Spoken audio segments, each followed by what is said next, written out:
সামনে আছে সামনে আছে। যুবদল ছাত্রদলের নেতৃবৃন্দরা আমরা মানুষের দুর্ভোগের পাশে আছি। আমাদের বিএনপির চেয়ারম্যান বাংলাদেশের মানবিক প্রধানমন্ত্রী জনাব তারেক রহমানের নির্দেশে মানুষের দুয়ারে দুয়ারে যাওয়ার চেষ্টা করতেছি। মাঝখানে অনেকগুলো পানি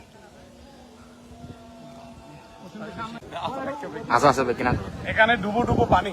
আসলে আমরা যেখানে যাচ্ছি জানি না কতটুকুতে গিয়ে আমাদের অবস্থা কি হয়। আমরা চেষ্টা করতেছি বিএনপি, জাতীয়তাবাদী দল, যুব দল, ছাত্র দল নেতৃবৃন্দরা যারা আশ্রিত আছে বিভিন্ন বাসা বাড়িতে ওদেরকে